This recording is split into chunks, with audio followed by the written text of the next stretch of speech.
i ve a parlar-nos d'un tema que ens afecta molt a prop, que és el tema de les comunicacions en tren, que és el tren que mai no arriba i que ell ens conta en més detall i és el que ha ocorregut a les zones del nostre país. Moltes gràcies per la oportunitat de comunicació. Sense vosaltres seria impossible que aquesta campanya arribés a tot el món. No sé com plantejar-ho, no perquè no hi hagi motius, sinó perquè n'hi ha tants que no sé si m'interessa subratllar-les. Podria plantejar-ho des del punt de vista de la sostenibilitat, però al final és un dels temes fonamentals d'Europa. És evident que els transports de futur són ferroviaris. Portem tota la campanya reclamant l'AMP europeu, tota la campanya reclamant l'AVE, de mercaderies, però portem tota la vida reclamant aquest tren. I per tant, quan és conscient que el transport públic,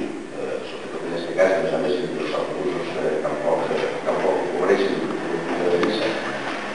la regularitat que necessitaria, quan no és conscient que és precisament gràcies a transports ferroviaris que podem oblidar carreteres, deixar de tenir una dependència tan gran del petroli i evitar seguir llançant CO2 en tot el que això significa per al nostre medi ambient, entenc malament que els diferents governs no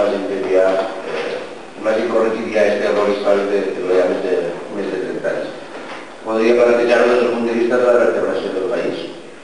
Dues comarques, cada una una referència decimonònica, una divisió antiga i no real, quan des d'Europa estem parlant de les regions econòmiques i de les regions humanes, per dir-ho d'alguna manera, on estan les connexions. És evident la relació entre totes dues comarques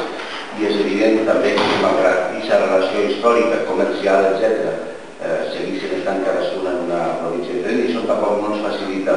la solució, perquè són més administracions encara les que necessita aquest país i més administracions encara les que hi participen. Podria plantejar directament des del punt de vista econòmic i comercial. És evident que la relació comercial dels pobles i els altres, qui va comprar abans a València que a Alacant, i aquestes coses passen així, passen en altres comarques del país. Al final, la realitat socioeconòmica és una i la realitat administrativa és una altra. I podria finalment plantejar-ho, i potser hauríem de decantar-nos per ell, des del punt de vista polític, de la manca de capacitat de decisió que tenen els dos partits grans, els dos grans partits, però és un gran partit, ells només són més gent, no són més grans que nosaltres. I no són més grans que nosaltres perquè precisament, malgrat que se pugui fer una reunió, la senyora alcaldessa rep a tots els alcaldes i alcaldesses de la comarca i puguin dir així, un gran equip, i hem arribat a un acord, estem tots d'acord en reivindicar aquesta dotació que fa tants anys que no tenim, i que algun dia, quan anaves a Madrid a explicar-li a Renfe, avui ja dic, a Renfe el problema que teníem,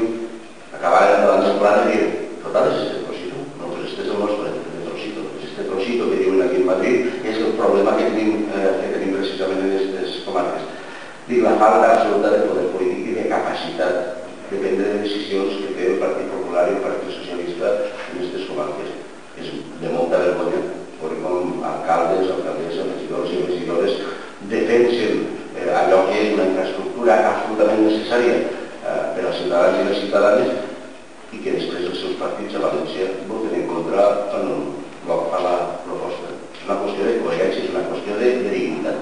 Al final, jo estic molt orgullós d'estar en un partit que diu el mateix així que quan ells fem esta porta, cosa que no pot dir ni el Partit Popular ni el Partit Socialista. I jo estic molt orgullós que quan els nostres regidors, els nostres alcaldes, les nostres regidores, les nostres alcaldesses li diuen al nostre grup parlamentari, està Enric Morera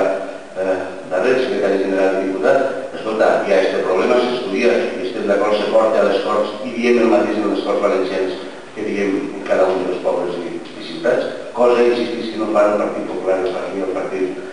Partit Socialista. Perquè això és el que va passar fa pocs dies en la proposició de llei que nosaltres havíem presentat.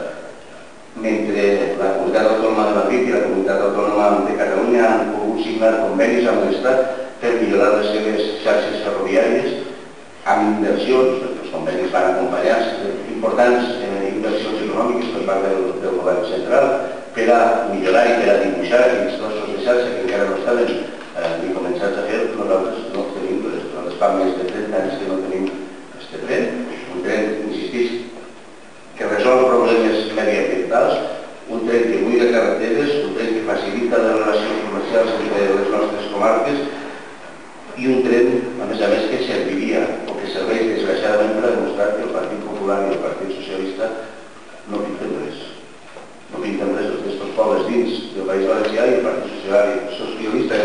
Popular i amics del Partit Socialista, que no és la mateixa cosa. El Partit Popular i el Partit Socialista no pinten res dins del PSOE i del PSOE, i això ho veiem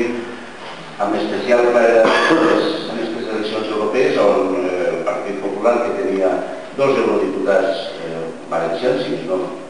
territorialment valencians, encara que després no actuaré com a tals, passarà a tenir-ne un, i el Partit Socialista, que tenia 3, passarà a tenir-ne 2. Per tant, la pèrdua de pes, la pèrdua de... ja que diuen el poder valenciano, que ja m'he donat una mica per Grècia, i la pèrdua de pes dins del Partit Popular i dins del Partit Socialista de la circumstància valenciana, anem a dir-ho així, només se pot corregir amb valencianisme. I el valencianisme som nosaltres, i això és el motiu final d'aquesta compareixença. Nosaltres diem el mateix en cada un dels pobles, diem el mateix a les escoles valencianes i direm el mateix en el Parlament Europeu, perquè això al final és un problema europeu,